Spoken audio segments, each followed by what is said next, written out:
अस्सलाम वालेकुम।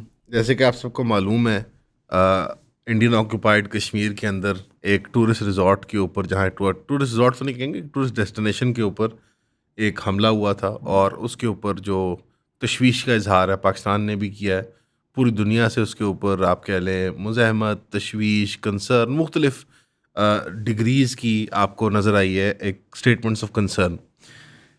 हिंदुस्तान का अलबत्ता जो अपना ज़ाती रिस्पॉन्स है एज़ द ऑक्यूपाइंग टेरिटरी, वो ना सिर्फ इंतहाई एस्केलेटरी था, अलार्मिंग था, डिप्लोमेटिकली बहुत फूलिश और चाइल्डिश था, बल्कि उसके अंदर एक हिस्टोरिकल एलिमेंट भी था। अब मैं इन सबको एक इंडिविजुअली डायसेक्ट करना चाहता हूँ। उन्होंने एस्केलेशन लेटर में हिस्टोरिकली भी जब भी कोई ऐसा इवेंट हुआ है कश्मीर के अंदर, कोई इंसिडेंट हुआ है किसी मज़ाहमती तहरीक की तरफ से, कोई वायलेंस या अग्रेशन का, तो उन्होंने हमेशा स्क्वेयरली ब्लेम जो है वो पाकिस्तान के ऊपर डालने की कोशिश की है, और without any major evidence provided, एक जस्ट एज अ हुपला और एक मीडिया हाइप क्रिएट करके उन्होंने इसको इस्तेमाल किया। और वो इल्ज़ाम ना सिर्फ धरते थे, बल्कि उसकी बुनियाद पे उन्होंने रिटेलिटरी एस्केलेटरी एक्शंस लिए, जैसे कि वीज़े बंद, डिप्लोमेटिक ताल्लुकात बंद, सिर्फ हम 10, 5, 15 डिप्लोमेटिक स्टाफ छोड़ेंगे, all Pakistanis to leave in 24 hours, 48 hours, 72 hours. इस बार भी उन्होंने इसी तरह के बेवकूफ़ाना स्टेप्स लिए हैं। और 2-3 मिस एडवेंचर्स की भी अटेम्प्ट इंडिया ने किया, 90s में की।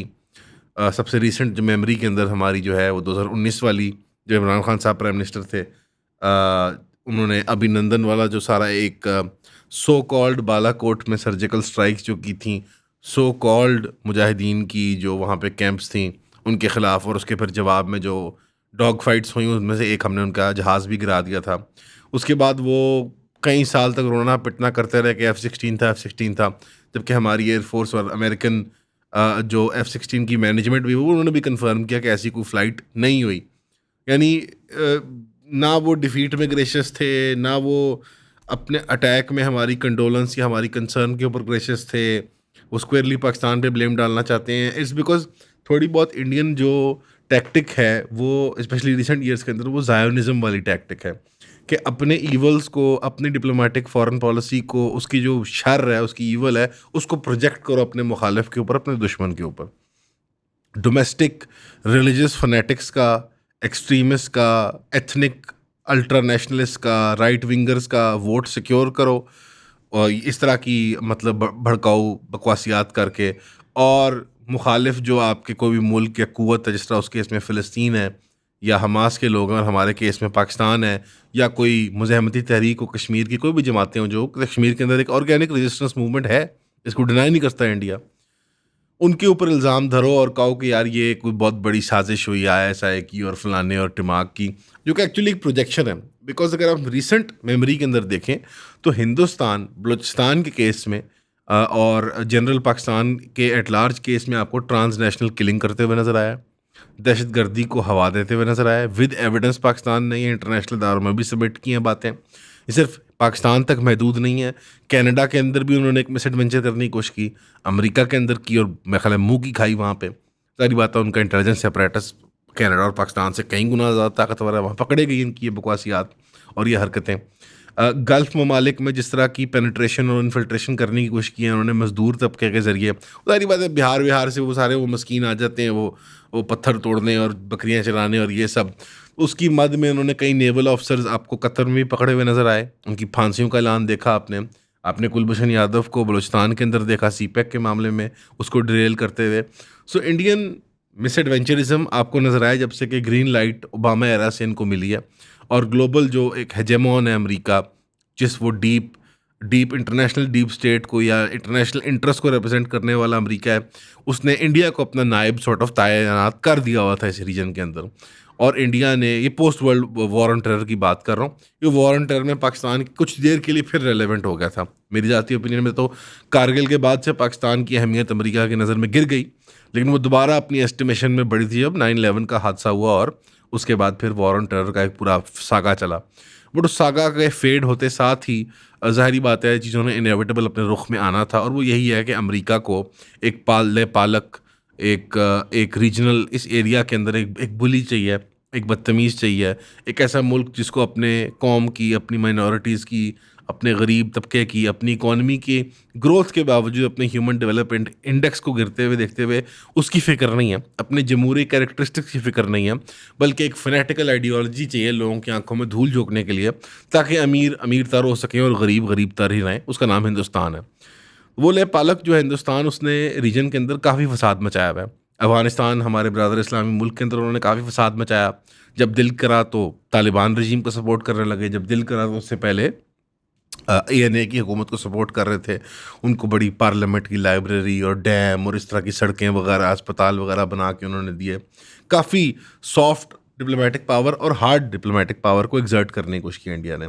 लेकिन बुनियादी तौर पे जो प्रॉब्लम है, जो इंडिया की फॉरेन पॉलिसी में भी रिफ्लेक्ट होती है और उनकी इंडिविजुअल समाजी लाइफ के अंदर भी होती है, वो कूल नहीं है। सॉरी, मैं मजाक कर रहा था। Coming back to the actual जो मीट है ऑफ द इशू, वो ये है कि इस इंसिडेंट को भी अगर आप देखें, एक आइसोलेटेड नज़र से देखें, हम हिस्टोरिकली बात करते हैं इस तरह की इंडिया कर रहा है, हम कहते हैं कि ये एक आइसोलेटेड वाक़या था और ये एकदम से अचानक से हुआ, जिसकी कोई तारीख नहीं है कश्मीर के अंदर ऑपरेशन की और पॉलिटिकल वायलेंस की और सेक्सुअल वायलेंस की अगेंस्ट द कश्मीरी पीपल। आप आइसोलेशन में उनका रिस्पॉन्स भी सिर्फ देखें तो आपको अंदाज़ा होगा कि कितना पोलराइज्ड माशरा है हिंदुस्तान का। और मैं पर्सनली तो नेहरूवियन इंडिया को भी एक फैंटेसी और मिथ समझता हूँ, जो वहाँ के और यहाँ के लिबरल बेचने की कोशिश करते हैं। दर हकीकत इसके छोटे छोटे टुकड़े होने चाहिए थे हिंदुस्तान के, जो मैनेजेबल मुल्क होते और एक कल्चरल आइडेंटिटी में मजबूर ना होते, आइडियोलॉजिकल लाइंस के ऊपर, एथनिक लाइंस के ऊपर ये डिवाइड हो सकते थे। ये एक बड़ा नेहरूवियन इंडिया वाली फैंटेसी थी सॉफ्ट हिंदुत्व की। वो कुछ देर ही लास्ट की है। इनेविटेबली इंडिया ने अपनी असल शक्ल दिखानी थी, जिसको जो हिंदुस्तान नहीं, जो भारत है। और भारत की शक्ल बड़ी घिनौनी है। उसके अंदर एक स्ट्रिक्ट कास्ट सिस्टम है, जहाँ पे हर किस्म का सोशल मैकेनिज्म इन प्लेस है कि अपवर्ड मोबिलिटी ना हो कम ज़ात लोगों की, OBC जिनको कहते हैं, अपने कॉन्स्टिट्यूशन के अंदर उनके कानून के अंदर स्पेशल रिक्विजिट इसके लिए, अदर बैकवर्ड कास्ट। बहरहाल वो हिंदुस्तान या जो भारत जिस शक्ल को इख्तियार कर गया है, हम उसकी सिर्फ रिएक्शन को अगर देख लें इस लम्हे के अंदर, जिस किस्म की पोलराइजेशन मुसलमानों के ख़िलाफ़ की जा रही है। मैं वीडियोस देख रहा था ऑनलाइन, जो रिपोर्टिंग हो रही थी मेन स्ट्रीम न्यूज़ के ऊपर, हिंदू मुस्लिम इशू ही उसको वो समझते हैं। कश्मीरी लोगों की आइडेंटिटी से उनको कोई स्ट्रगल नहीं है। वो यानी एक रास्ते में रोड़ा तो है, लेकिन बुनियादी जो उस आइडेंटिटी का मसला है वो कि ये आउटसाइडर हैं, ये मलीच हैं ये लोग। और मलीच से मुराद यहाँ पे होता है कम तर घटिया लोग, और वो कोई भी मुसलमान हो सकता है। इस्लाम एक आइडियोलॉजी है, एक सोच है, एक फ़िक्र है, एक दीन है। उसको तो कोई भी इख्तियार कर सकता है, उस पर ना ज़ात रंग नस्ल का कोई मसला नहीं है। और ये बात हिंदुस्तान के लोग समझते हैं, भारत के लोग नहीं समझते। कि भारत जो एंटिटी है वो इंतहाई आर्केक है, वो इंतहाई मतलब गैर इंसानी एक तस्वुर रखती है अपने अपने सब्जेक्ट से मुतल्लिक। और वो एक एक कॉस्प्ले फैंटेसी है एक राइट विंग हिंदू एक्सट्रीमिस्ट की, जो सिर्फ गरीब लोगों को बेवकूफ़ बनाने के लिए बेची जाती है। उस फैंटेसी की बुनियाद पे हिंदुस्तान या भारत चाहता है कि वो पाकिस्तान के ख़िलाफ़ एक नैरेटिव को मेंटेन करे। हम इसको एनालाइज करते हैं। लेट्स से पाकिस्तान की स्टेट ने ये अटैक करवाया, टू व्हाट इफेक्ट? हमारे लिए आइडियल क्या होगा कि हिंदुस्तान कैसे टूटे? साद मुआज कैसे टूटे हिंदुस्तान? फिरका वाराना मजहबी दंगे, आपस में एथनिक क्लैश हुए, तो फिर पाकिस्तान तो बहुत कामयाब है। आपने एग्जैक्टली वो रिस्पॉन्स इलिसिट किया जो पाकिस्तान चाह रहा था। लेट्स अज्यूम पाकिस्तान ने नहीं करवाया और ये एक डीप स्टेट ट्रिक था हिंदुस्तान का, उन्होंने एक फॉल्स फ्लैग ऑपरेशन करवाया। तो फिर आप जिस डगर पे चलना चाह रहे हैं अपनी डोमेस्टिक पॉलिटिक्स को सिक्योर करने, तो आप तो इंडिया को इंटरनली फ्रेगमेंट कर रहे हैं, और आप बाई एक्सटेंशन पाकिस्तान के मकासद अचीव करना चाहते हैं, क्योंकि हमारे बड़े नेफेरियस मकासद हैं हिंदुस्तान से मुतल्लिक। और अगर हम तीसरी बात को लेते हैं, जो कि मोस्ट लाइकली ज़्यादा ट्रू है, कि ये ऑर्गेनिक एक मुज़ाहमत थी लोकल कश्मीरी डिसिडेंट्स की, जो कि काफ़ी हिस्टोरिकली हुई जा रही है और बार बार हुई जा रही है। उसके अंदर सवाल ये बनता है कि आप एक एरिया को 7 लाख फौज के साथ नंबर 1 सिक्योर क्यों नहीं कर पा रहे? नंबर 2, जो आप 50-60 साल से एक चूरन बेच रहे हैं, Switzerland of India, Switzerland of India, Switzerland of India, is it worth while the exchange कि आप 7 लाख फौज तैनात करें वहाँ पे? आप लाखों लोगों की जानों को बर्बाद करें, कत्ल करें लोगों को, औरतों मासूम बच्चों को रेप करें, मोलेस्ट करें, लोगों को माजूर करें, पैलेट्स मारें, हिंदूइज़्म और हिंदुओं के ख़िलाफ़ एक सेंटिमेंट क्रिएट करें। मैं उनकी इवन एतबार से सिंपैथेटिक हूँ। आम हिंदू भी नहीं चाहेगा कि उसके साथ उसको इस निगाह से देखा जाए कि जो हिंदू रियासत काम करती है कश्मीर के अंदर, वो हिंदू मज़हब को रिप्रेजेंट करती है। सेम एनालॉजीज आप ज़ायनिज़्म की और इसराइल की आप अपने ऊपर अप्लाई कर सकते हैं। क्या हिंदू हिंदुस्तान के अंदर महफूज है? वो तो आपकी हुकूमत खुद कहती है वो महफूज नहीं है। वो गैर महफूज क्यों है? आप बाकी सारे हिंदुस्तान के बसने वालों को उंगल देते हैं, आप उनको उकसाते हैं, आप उनके साथ खराबी करते हैं, उन पर जुल्म करते हैं। ख़ास तौर पे ऑक्यूपाइड कश्मीर के अंदर वो आपकी टेरिटरी ही नहीं है। वो एक इंडिपेंडेंट आइडेंटिटी के लोग हैं, उनकी अपनी एक एथनिक रिलीजियस हिस्ट्री है और वो उसको सेलिब्रेट करना चाहते हैं, उसका एक अलग मुल्क बनाना चाहते हैं। आप अपने स्ट्रेटेजिक गोल्स को परसू करने के लिए उन पर जुल्म करके उन पर कब्जा करना चाहते हैं। उसके रिस्पॉन्स में मुज़ाहमत होगी। If you are willing to pay the cost कि आपके पास कोई मॉरल हाई ग्राउंड ना रहे, आप हज़ारों लाखों लोगों की ज़िंदगियां बर्बाद करते हैं, हज़ारों लाखों लोगों को कत्ल करते हैं, जिस तरह के इसराइल ने अभी ये फ़लस्तीन में किया हुआ है। आप पूरी इंटरनेशनल स्टेज पे अपनी क्रेडिबिलिटी को लूज़ करते हैं, आप डोमेस्टिकली मॉरल हाई ग्राउंड को लूज़ करते हैं। प्रिंसिपल जो बन जाएगा वो है कि power is power and not that के पावर की कोई एक्चुअल इक्विटेबल डिस्ट्रीब्यूशन और किसी निज़ाम के तहत ये चल रहा है और जंगल का कानून है हिंदुस्तान के अंदर और हिंदुस्तान की काबजा टेरिटरीज़ के अंदर। तो फिर मुबारक हो, आप भारत बन गए हैं। आपने वो कास्ट बेस्ड माशरत जहाँ पे जुल्म और बर्बरियत से एक मुल्क को मेंटेन किया जा रहा है। तो इन ऑल थ्री सिनेरियोस अगर फॉल्स फ्लैग था तो भी आपके ख़िलाफ़ जाती है ये बात। अगर एक ऑर्गेनिक मुज़ाहमत थी तो फिर तो जो कि सबसे रियल बात लगती है मुझे, तो फिर बहुत ही एम्बैरसिंग है आपके लिए ये बात कि आप इतने so called mission well done, mission complete, article 370 फलाना, कश्मीर फाइल्स, झूठी फिल्में बना के लाखों लोगों को, औरंगज़ेब को गालियां दिलवा के भी आपसे ये नहीं अचीव हो रहा कि एक सिंपल सा आइसोलेटेड टूरिस्ट स्पॉट नहीं आप सिक्योर कर सकते। तो फिर मेरे ख्याल में you should call it in, I think the idea that is India that is Bharat needs to get packing. और तीसरे लेवल पे अगर वाकई में पाकिस्तान इसका मास्टरमाइंड है तो शर्म आनी चाहिए यार। यही कह सकते हैं ना, शर्म आनी चाहिए आपको। पाकिस्तान जिसके पास आटा नहीं है खाने को, जिसकी इकॉनमी नहीं फंक्शन कर रही।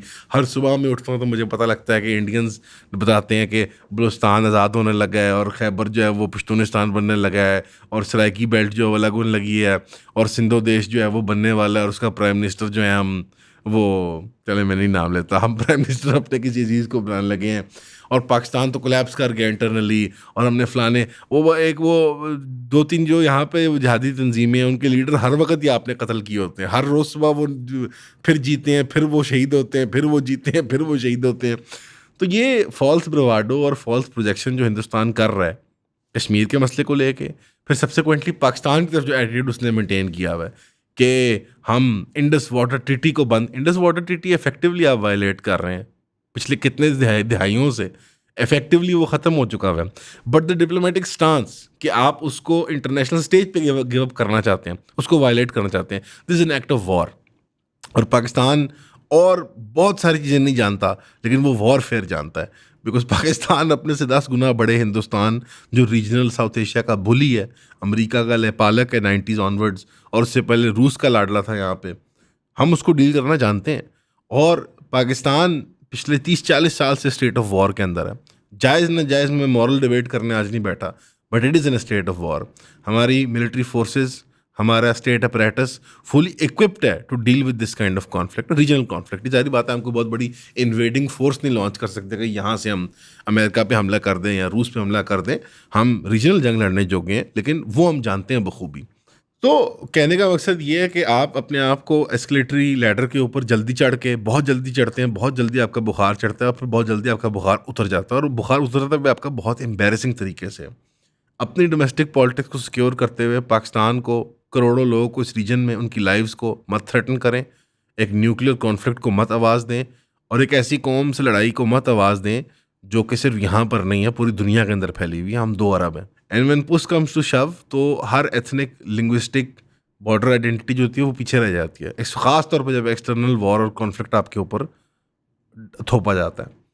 आप ये बात भी भूल रहे हैं कि इससे दुगनी के करीब आपकी अवाम मुसलमान हिंदुस्तान के अंदर रहते हैं और आपने जितने मर्जी उनको वचन सिखा दिए हों, जितना मर्जी इंडियन कॉन्स्टिट्यूशन के बारे में उनको बता दिया हो, पुश कम्स टू शव वो मुसलमान ही है at the end of the day and they have a unique identity. Hindustan के अंदर वो थ्राइव कर सकते हैं जिसकी एक ऑल एनकम्पसिंग आइडेंटिटी है, ओपन और वेलकमिंग आइडेंटिटी है। भारत के अंदर वो नहीं कर सकते। और जब ये केओस पुश होएगा, इतना सा पाकिस्तान यार, इतना घटिया, हमारे पास तो आटा ही नहीं है यार, हम इतने से कश्मीर के अंदर अगर मुसलमानों को सो कॉल्ड आपके मुताबिक इंस्पायर कर सकते हैं कि वो हमले करें आपकी फ़ौज और आपकी आवाम के ऊपर, तो आप खुद ही सोच लेंगे पाकिस्तान की ये हिंदुस्तान के अंदर करना कितना आसान होगा। सो दोनों मुल्कों को कोऑपरेशन से ऑपरेट करना चाहिए, पीसफुली ऑपरेट करना चाहिए। इसका सिंपल तरीका ही है, पाकिस्तान इसमें एमिएबल है, मतलब स्टार्ट से सबसे एमिएबल रहा है। कश्मीरी लोगों को, चाहे वो डायस्पोरा के अंदर हो, चाहे वो पाकिस्तान में हो, चाहे वो ऑक्यूपाइड हिंदुस्तान के अंदर हो, उनको उनका राइट दें सेल्फ डिटर्मिनेशन का। वो खुद फैसला करें उन्होंने क्या करना है। हकीकत ये है, हिंदुस्तान को पता है कि उन्होंने मोस्ट लाइकली या पाकिस्तान का हिस्सा बनना है या एट बेस्ट इंडिपेंडेंस मांगनी है। हिंदुस्तान का हिस्सा कोई नहीं रहना देना चाहता, क्योंकि वो जो ट्रेड और सो कॉल्ड विश्व गुरु इकोनॉमी है, उसका बेनिफिट वो इंडिपेंडेंस में या एज पाकिस्तानी कश्मीर भी वो बेनिफिट ले सकते हैं ट्रेड का। ट्रेड तो मजबूरी है। बहरहाल अभी डिप्लोमेटिक ताल्लुकात ख़राब हो गए, पाकिस्तान ने रेसिप्रोकल जवाब दे दिया है कि वो भी इसको इंटरनेशनल अदालतों में लेके जाएगा। वो भी अपने डिप्लोमेटिक टाइज को बंद कर रहा है, उसने भी नोटिस दे दिया है। अलबत्ता पाकिस्तान ने हमने रियायत दिया है, जो सिख यात्री आए हैं, ज़ाहिर बात है वो हमारे मेहमान हैं, उनको ज़्यादा टाइम दिया, मोहलत दिया। बाकियों को उन्होंने कम टाइम दिया और इंडियन एम्बेसी को भी कहा कि लिमिट करें आप 30 लोगों तक। और जहाँ तक रूमर मिल है, उसके अंदर आपने देखा कि पाकिस्तान की एयरफोर्स और पाकिस्तान की फोर्सेस भी स्क्रैम्बल हुई हुई हैं। They are at go position, ready position, कि कभी भी कोई भी एक मिस एडवेंचर इंडिया की तरफ से लॉन्च किया जा सकता है। अस्सलाम वालेकुम। लोग बार बार एक सवाल पूछते हैं कि कौन सी बुक्स मैं शौक से पढ़ता हूँ, तो हमने ये सोचा कि इंशाल्लाह हम एक बुक क्लब बना लें, जिसके अंदर माहवार हम एक किताब को कवर करें, और ये मंथली 4 क्लासेस बनेंगी इंशाल्लाह। इसके अंदर हम 12 किताबें एक साल के अंदर कवर करेंगे। एक लिस्ट है बुक्स की, मैं आपको यहाँ डिस्प्ले कर देता हूँ, और ये टेंटेटिव लिस्ट है। इसमें मैंने कुछ इकोनॉमिक्स की किताबें रखी है, कुछ पॉलिटिकल साइंस की, और कुछ थोड़ी जो नॉटी गवर्नमेंट्स की जो मिसगिविंग्स होती हैं और उनके ऊपर जो इन्वेस्टिगेटिव जर्नलिस्ट ने काम किया हुआ है। हमारी क्लासेस जो होंगी वो एंटरटेनिंग होंगी, फन होंगी, लेकिन सब्जेक्ट मैटर जो है सीरियस होगा। मैं रेकमेंड करूंगा कि आप फिजिकली ज्वाइन करें। लेकिन अगर आपको फिजिकली ज्वाइन करने में दिक्कत आती है, ना पाकिस्तान में नहीं है, आप लाहौर में नहीं है, तो उनके लिए फिर जूम की ऑप्शन अवेलेबल है, और उनको इक्वली एज मच एक्सेस मिलेगा बुक क्लब का। इनकी हम एक सेपरेट व्हाट्सएप कम्युनिटी भी बना देंगे आपकी, ताकि हम वहां पे नोट्स भी शेयर कर पाएं और इन बुक्स को तफसील में डिस्कस करके hopefully we make friends as well इंशाल्लाह। तो इसकी फीस जो मुकर्रर है आप वेबसाइट पे देख सकते हैं, यहाँ पे आपको लिंक मिल जाएगा। तो I hope to see you there at the book club इंशाल्लाह। See you soon. साथ साथ मैं आपको बताना चाहूंगा बात पाकिस्तानी कौम की गैर संजीदगी आपके थ्रेट्स की तरफ। मेरे ख्याल में अगर हुकूमत से रिक्वेस्ट है कि 48 या 72 घंटों के लिए एक मोहलत हो और फायर वॉल को पीछे कर लिया जाए, और ट्विटर के ऊपर जो वो बंद बनाया हुआ हमने, जो VPN से मैनेज होता है, फायर वॉल से मैनेज होता है, उसको खोल दिया जाए। और इंडस वाटर ट्रीटी को तो उन्होंने कर दिया और पानी रोक देंगे इंडस का, लेकिन अगर यहाँ से हम मीम्स का पानी खोल दें और वो मीम्स के सैलाब में हिंदुस्तान को डुबा दें, तो मेरे ख्याल में वो नाकाबिले बर्दाश्त हो जाएगा उनके लिए।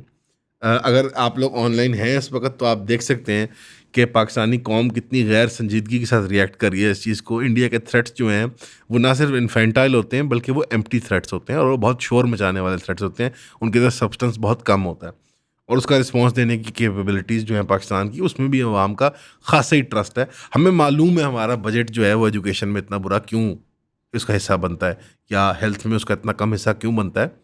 हमें अंदाज़ा है कि उसके बदले जो चीज़ें हमने ख़रीदी हुई हैं, जो खिलौने, जो हमने टॉयज़ रखे हुए हैं हमारी एयरफोर्स ने, हमारे फ़ौज ने, तो वो आप ही के ख़िलाफ़ इस्तेमाल होने हैं। तो बराए करम एक मेजर ग्लोबल कॉन्फ्लिक्ट को अवॉइड करने के लिए आई थिंक हिंदुस्तान को अपने एटीट्यूड को रीएडजस्ट करना चाहिए। अब बात आती है ए हिस्टोरिकल एटीट्यूड की तरफ, जो कि मुझे ना सिर्फ हिंदुस्तान की मैनेजमेंट में नज़र आया है, बल्कि पाकिस्तान के सेलिब्रिटीज़, इंटेलेक्चुअल्स, दानिशवरों और जर्नलिस्ट में भी नज़र आया। सब ऐसे एक्ट कर रहे हैं जैसे कश्मीर की कोई एक हिस्ट्री नहीं है और ये कोई 7 अक्टूबर इवेंट हो गया। इस तरह वहाँ पे एक एक्शन आपको नज़र आया वेस्टर्न मीडिया के अंदर के व्हाट अ शॉक, जैसे कि आउट ऑफ द ब्लू ये एक इतना बड़ा मैसेकर हो गया इन लोगों का। सिमिलरली ये कोई आउट ऑफ द ब्लू नहीं हुआ। What is a tourist? What really is a settler from Bihar, from Bengal, from UP, from wherever? Settler colonialism नहीं है तो और क्या है? हिंदुस्तान के ने जो एटीट्यूड रखा है वो नेहरू के दिनों से एटीट्यूड रखा है। मैं उसकी स्टेटमेंट आपको पढ़ के सुनाता हूँ। They want to settle Kashmir as a colonial entity, और ये लैंग्वेज नेहरू की अपनी खुद है। It must be remembered that the people of the Kashmir Valley and round about, though highly gifted in many ways, in intelligence, in artisanship, etc., are not what we are called virile people. वाकई में नेहरू साहब तो वाकई में खुद बड़े विराइल शख्स थे। उनको पे काबू पाना बल्कि बड़ा मुश्किल होता था। वो माउंट बैटन की बेगम के साथ और माउंट बैटन बच्चों के साथ अपनी विरलिटी का इजहार कर रहे होते थे। He adds, they are soft and addicted to easy living. The common people are primarily interested in a few things: an honest administration and cheap and adequate food. यानी कि कल्चरल स्टीरियोटाइप, ये तो वाजवान खाने वाले लोग हैं, ये तो सुकून में रहना पसंद करते हैं, अच्छी एडमिन देंगे तो हमें ये कुछ नहीं कहेंगे। 70 साल हो गए भाई, कुछ तो कह रहे हैं, कुछ तो हो रहा है। और एक्सटर्नल पाकिस्तान पे इल्ज़ाम क्यों लगाना आसान होता है? Because they want to separate the issue, they want to say कि हमने तो कश्मीर में इतनी टूरिज्म फैला दी है, इतनी डेवलपमेंट कर दी है, ये लोग तो बहुत खुश हैं। ये लोग तो बिल्कुल खुश नहीं हैं। आपने रमज़ान में देखा कि ऐसा बेहुदा और फहाश किस्म का फैशन शो करवाया गया लोगों के सेंटिमेंट्स को हर्ट करने के लिए। पाकिस्तान के अंदर, पूरे डायस्पोरा के अंदर कश्मीरियों से हमारा राब्ता है, हिंदुस्तान के अंदर रहने वाले कश्मीरियों से हमारा राब्ता है। वो इंतहाई नफरत करते हैं हिंदू रियासत के साथ। उनके स्कूलों के अंदर उनको भजन पढ़ाए जाते हैं, उनको शिरक करवाया जाता है। छोटे बच्चों को पता होता है ये शिरक है और हमने नहीं करना। उनके पूरे डायस्पोरा के अंदर ऐसे लोग मौजूद हैं जिनके वालिदैन, जिनके बड़े, जिनके दोस्त या कत्ल हो चुके हैं, शहीद हो चुके हैं, उन साथ रेप, ज़्यादतियाँ, चोरियाँ, हरासमेंट हुई हुई है एट द लीस्ट। और ज़्यादा से ज़्यादा क्या है कि वो 10-10 साल से, 20-20 साल से हिंदुस्तान की तिहाड़ जेलों और कैद खानों में बंद पड़े हुए। तो आप एक कौम को सप्रेस कर दें, उनका नैरेटिव बाकी हिंदुस्तान तक ना पहुंचने दें, पाकिस्तान तक ना पहुंचने दें, उनकी आवाज़ इंटरनेशनली भी बंद कर दें, ट्रांसनेशनल रिप्रेशन करें। हमारे दोस्त मुज़म्मिल अय्यूब ठाकुर साहब जब वो इंग्लैंड में तकरीरें वगैरह करते हैं, कोई टॉक्स होल्ड करते हैं, उनके खिलाफ हिंदुत्व के गूंज जाकर उन पर हमला कर दें, स्ट्रीट क्राइम करें उनके खिलाफ। ज़ाहिर बात है, लंदन जो है वो पाकिस्तान और इंडिया की जो है वो छठी या सातवीं प्रोविंस है, और हमारा वो बैकयार्ड है दुबई और लंदन। वहीं हम अपने सारे बीफ स्क्वाश करते हैं, वहीं हम लड़ाइयाँ करते हैं। बल्कि मैंने एक मीम भी देखा था कि सिक्योरिटी रिस्क होने की वजह से भारत और पाकिस्तान की लड़ाई जो है वो दुबई में लड़ी जाएगी। तो और लंदन और दुबई ये हमारे लिए, ये हमारे बैक यार्ड्स हैं। सो बेसिकली आपके जो एटीट्यूड है उसमें चेंज आने की ज़रूरत है। आपकी पूरी पॉलिसी में with regards to Kashmir change आने की ज़रूरत है। You can not occupy people for very long. या आप मुस्तकिलन उनको ऑक्यूपाई करें और उनका कत्लेआम कर दें और उनको उस मुल्क से मुल्क बदल कर दें, then you are dealing with another problem. जो डायस्पोरा होता है वो या आर्म होके फिर से आता है किसी और मुल्क में पनाह लेके, या वो डिप्लोमेटिक नाइटमेयर बन जाता है आपके लिए। तो इजराइल ये आजमा के देख रहा है। नकबा के बाद निकले हुए जो फ़िलिस्तीनी डायस्पोरा है, मेरी ज़ाती राय में ऑफ ऑल द पीपल जिनके डायस्पोरा हैं, कर्ड्स के हैं, आर्मीनियन क्रिश्चियंस के हैं, ईरानी सेकुलरिस्ट के हैं, कश्मीरी डायस्पोरा है, सबसे स्ट्रॉन्ग जो 2 डायस्पोरा हैं वो फ़िलिस्तीनी डायस्पोरा है, और उसके बाद जाके वो कश्मीरी डायस्पोरा है। आप इन लोगों को निकाल दें यहाँ से, आप इन पे जुल्म कर दें, there is no option for you. Occupation किसी एक पुराने ज़माने की चीज़ थी, एक मिडीवल दौर की, जब ये टेक्नोलॉजी नहीं थी, आईसीटी टेक्नोलॉजी नहीं थी, ये मॉडर्न वॉरफेयर के तरीके नहीं थे, गुरिल्ला वॉरफेयर के मॉडर्न तरीके नहीं थे।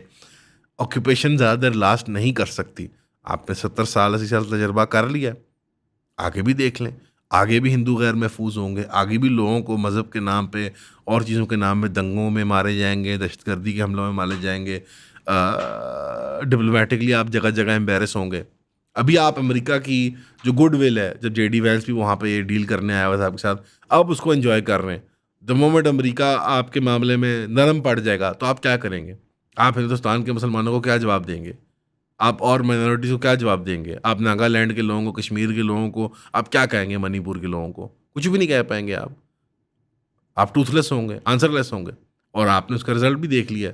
आपने हमारा पानी बंद करने का ऐलान किया, चीन ने आपका पानी बंद करने का ऐलान कर दिया। एक ग्रेटर गेम के अंदर आप इस मुल्क को, इस पूरे रीजन को उलझा रहे हैं, और मोदी परफेक्ट इडियट है इसके लिए, अमेरिका के नाम में ये करने वाला। हम माशाल्लाह 30-40 साल इडियट बने रहे हैं अमेरिका के नाम में, आपको एंटेगनाइज करते रहे।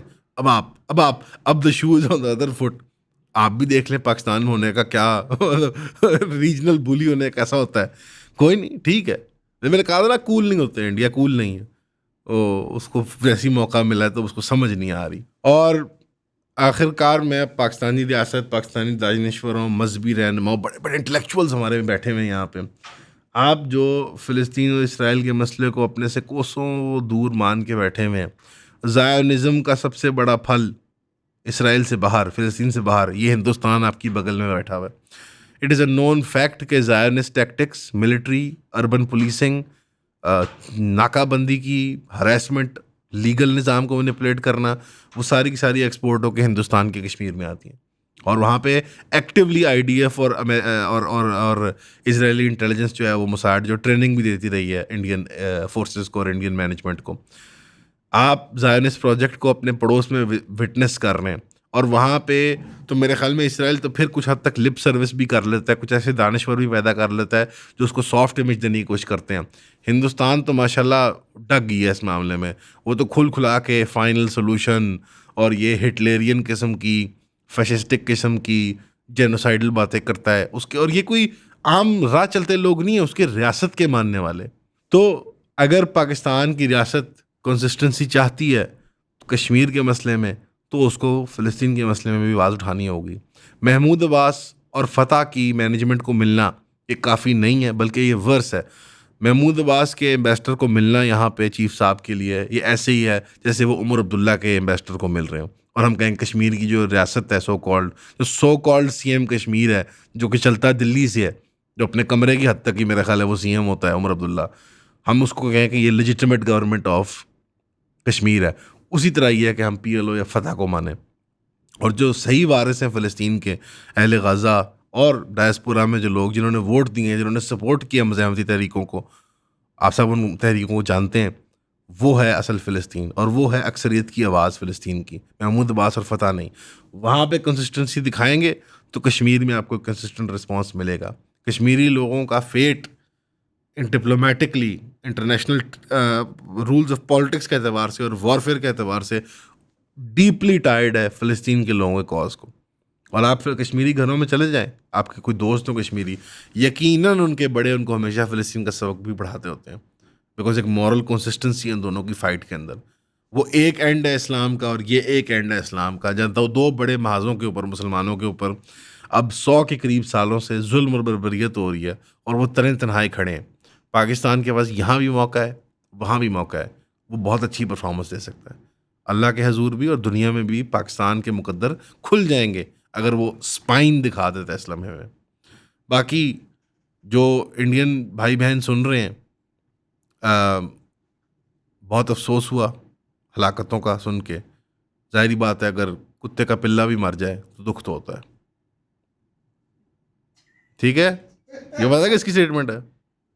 ये मोदी की स्टेटमेंट है, और उसको लगाइएगा यहाँ पे एंड में लगाइएगा मोदी की, कुत्ते का पिल्ला भी मरे। ये उसने उसको इंटरव्यू दिया था करण थापड़ को 2000s में गुजरात पे। आप हमेशा की तरह आप सबका सुनने का शुक्रिया।